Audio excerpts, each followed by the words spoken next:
Salut à toutes et à tous, ravi de vous retrouver dans ce 10e numéro de la revue Week-end des Lions, consacré aux performances des internationaux sénégalais sur la scène européenne.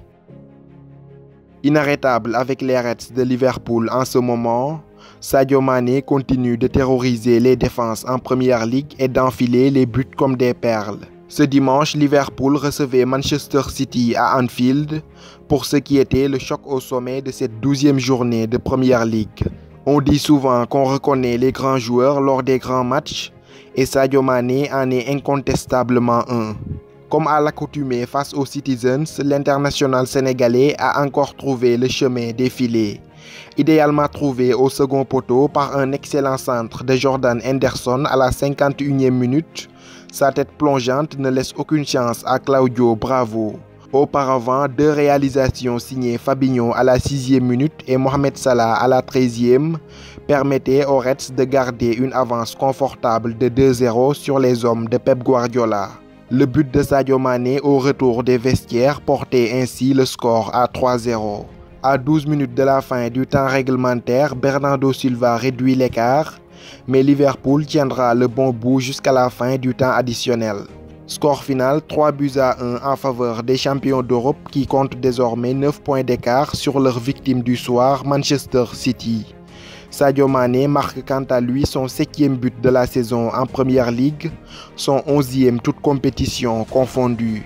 Titulaire au milieu de terrain avec les Eagles de Crystal Palace, Cheikhou Kouyaté et ses partenaires sont allés s'incliner 2-0 à Stamford Bridge face aux Blues de Chelsea.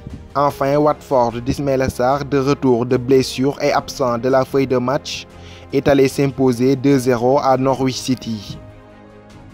On quitte la Première Ligue anglaise pour la Ligue 1 française où Mbaye Niang a brillé de mille feux ce week-end avec le Stade Rennais. Opposé au Sporting Club d'Amiens de son compatriote Moussa Konaté, absent pour cause de blessure, le Stade Rennais s'est imposé 3-1 avec notamment un but splendide de l'avant-centre sénégalais Mbaye Niang à la 62e minute de jeu.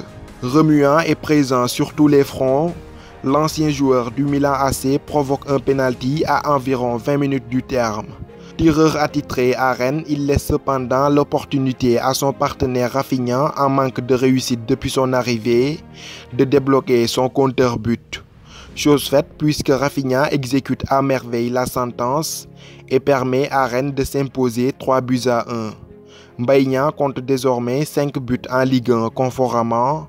Son compatriote Edouard Mendy était également titulaire dans les cages rennaises. Avec Idrissa Gana Gueye aligné au milieu de terrain, le Paris Saint-Germain est allé s'imposer de justesse 2-1 face au Stade brestois. Mis sur les bons rails par un but d'Angel Di Maria, les Parisiens ont vu leur avance réduite à néant par l'ailier franco-sénégalais Samuel Grandsir à la 72e minute. À 4 minutes de la fin du temps réglementaire, Mauro Icardi offre la victoire aux Parisiens qui, grâce à ce court succès, confortent leur place de leader de Ligue 1 conformément. Le FC Metz d'Abibou Diallo et d'Opanguet titulaire et d'Ibrahima Niane rentré à la 85e minute a tenu en échec Lille 0-0 au stade Pierre-Mauroy. L'AS Monaco de Keita Baldé, absent de la feuille de match, a disposé de Dijon d'Alfred Gomis 1-0. Quant à Sidi Sarr et le Nîmes Olympique, ils se sont fait écraser 4-1 par le Racing Club de Strasbourg. Racine Colli a quant à lui assisté depuis le banc de touche au match nul de l'OGC Nice à domicile 1-1 face à des Girondins de Bordeaux toujours privés de Youssouf Sabaly. Enfin, Angers de Sada Thioub titulaire et le Stade de Reims de Boulaye Dia se sont quittés 2-2, 0-0. En Italie, le Napoli de Kalidou Koulibaly, décidément en grande difficulté en Serie A en ce début de saison, a été incapable de se défaire du Genoa qui l'a tenu en échec 0-0 au stade San Paolo. Les Napolitains occupent désormais une décevante 7e place du championnat italien. Lecce de Babacar Xhuma, aligné en attaque, a pris l'eau au Stadio Olimpico contre la Lazio de Rome, 4-2. En Super League turque, Istanbul Başakşehir de Dembaba, rentré à la 82e minute, a battu Ankara-Gucci 2-1. Alanyaspor de Papis Demba Cissé, titulaire en pointe, a perdu lors de son déplacement à Trabzonspor Göztepe İzmir de Lamine Gassama et le Yeni Malatyaspor se sont quittés sur un match nul d'1 but partout. Gençler Birliği de Zargo Touré, titulaire en défense centrale, et d'Abdoulaye Diallo, resté sur le banc, s'est débarrassé de Kayserispor 2-1.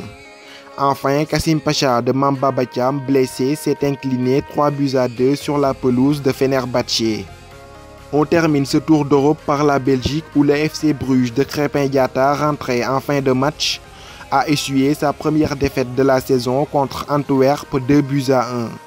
Sanctionné pour son pénalty raté au Parc des Princes contre le Paris Saint-Germain mercredi dernier, Mbaye Niang n'a pas été retenu dans la feuille de match du FC Bruges. C'était tout pour ce 10e numéro de la revue Week-end des Lions consacré aux performances des internationaux sénégalais en Europe.